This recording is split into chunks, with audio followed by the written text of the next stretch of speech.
Hey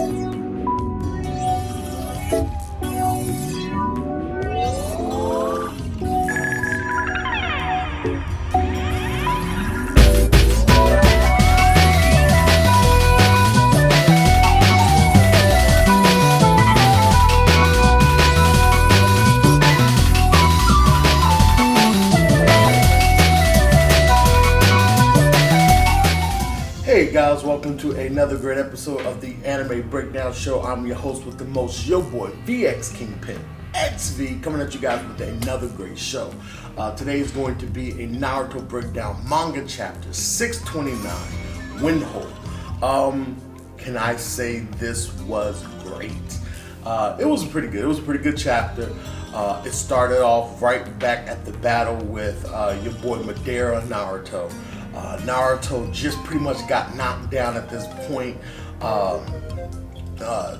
Madara's Jubi, or Ten-Tail Beast, is standing tall and strong, and he just unreleased some massive power, some massive explosion, blew everybody back, but they still had the aura or the chakra from Naruto protecting them, and everybody's like, oh my god, and they're looking, and they look like they're defeated. Naruto's like, this isn't working.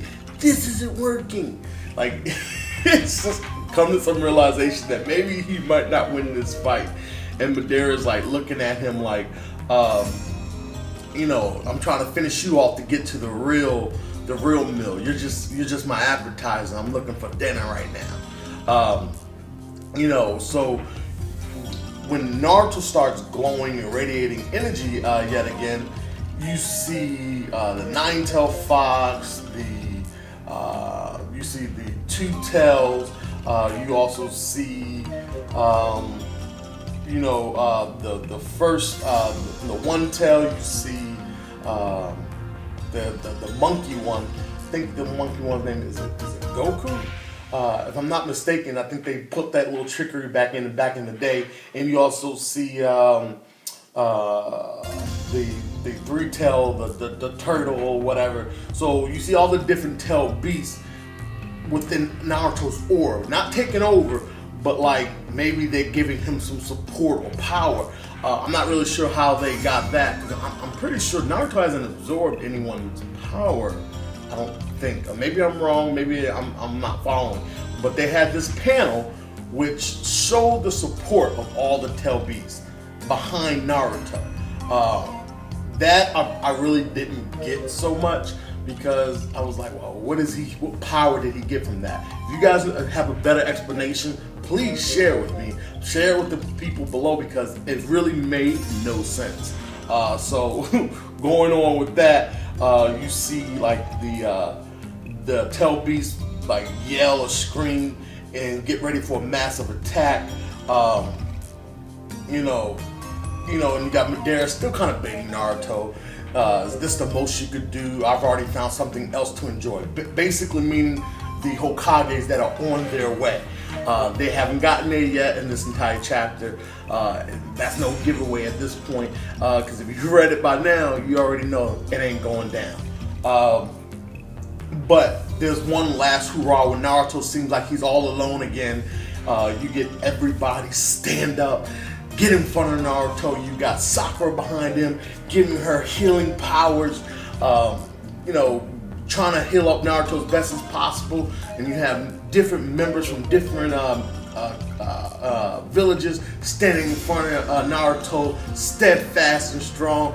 It's going to be one of those heroic moments where the village appreciates Naruto and everything he's trying to do, and trying to give him more time to fight the enemy. And then that pretty much ends Naruto's whole section. Then it jumps right into Kakashi's and Obito's battle. And things are getting crazy. There's been plenty of times, I guess, at one point, Kakashi could have stopped Obito, but chose not to because of his emotional tie to him. But as soon as the scene opens, it's opening in that like swirl that Obito has caused, going into the, teleporting both of them out of it. They separate. Kakashi lunges at him, and decides to stop midway. Now, of course, Obito picks up on it, like, you can't kill your enemy, you're weak, you're pathetic, blah, blah, blah, blah, blah.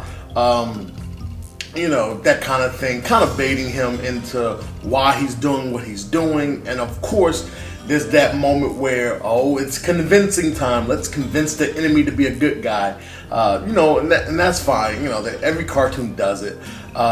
You know, one of the other things they start to bring back up, you know, Obito says, because you couldn't keep your promise. You know, and the promise was to protect Ren. Okay, we finally got Ren's story of why Kakashi killed Ren. This is the story, simple enough. The village hidden in the mist captures Ren, okay, and literally installs the three-tailed beast within Ren, okay. So what happens is when she gets back to the village, for Kakashi bringing a person at this point who was compromised back to the village, the hidden mist pursued or acted like they were pursuing, just good enough where they'll run back to the village, they'll release the three-tailed beast and let it cause chaos, run amok amongst the village, obviously in the hopes to, you know, destroy the village. That was just, you know, one of those, you know, things back in the day where the villagers were attacking villages, trying to, you know, destroy the structure of their power, yada, yada, yada, yada, yada. Okay? And that's what that was. So Ren was like, Kakashi, you got to kill me. You got to kill me. If I get back to the village and this thing is unleashed, it's going to murder a lot of people. And he's like, no, I'm keeping my promise to Ren. So as he's keeping this promise or whatever, there's an opportunity that Ren takes, Obito. He said, I'm keeping my promise to Obito, not Ren. But anyways, there's an opportunity Ren kind of picks up on. There's like a hit and miss village person, I guess, who gets a little too close. So Kakashi lunges and attacks him with his, you know, his Chidori or whatever, right? And when he does that, Ren steps in the way. And he ends up stabbing her instead, killing her in the process, and also killing the mission you know, as well at that point. So he mistakenly took her out because it wasn't his fault. It's like if somebody's shooting a gun, you're gonna step in the way. Well, you're gonna get shot, kind of like some Secret Service shit or something like that. And that's pretty much what happened to Ren. And you know, he's always felt responsible for killing her when technically, you know, I guess I'm a different type of person. That's on you. That's when you killed yourself because you stood in the way. I had no intention of killing you. You killed yourself. And he felt bad about all of this, you know, holding all of this emotions aside about his friends when the only one he really did, well, that wasn't his problem either. The only one he couldn't save either Ren or Obito. They made their choices, and I feel like those are the choices they have to live with. You know, your boy Obito was like, if you think that's gonna make me change by telling me that, you know, me and Naruto's alike and he has the same dream I had at one point and that maybe there's an inkling of hope in me, and just because Ren died, I'm going to just change my mind here. He's like, I'm not gonna change my mind. The reason why I'm going through all of this, because all of this shinobi world, all of these rules and about your friends and people having to lose each other, I'm sick of it. I'm done with it. You know, you can't convert me at this point in time. And he basically just tells him, like, you know, basically, I guess he feels even after this war, right? Everybody who's come together, okay? The powers that be, there's always going to be powers that be. There's always going to be somebody evil who's looking to take advantage. And this is within, I guess you could compare it to like humanity's war, but it never stops. It never ends. It's always going to continue. History will always repeat itself. So what Madara and Obito has set out to do was make this perfect world. Okay? And that is their ultimate goal. No more war, no more suffering. We're gonna put everybody in this you know, this infinite Tsukunomi or whatever, this infinite Genjutsu where no one worries about those things anymore. Everybody's going to be happy. Now, Obviously, that's a form of control.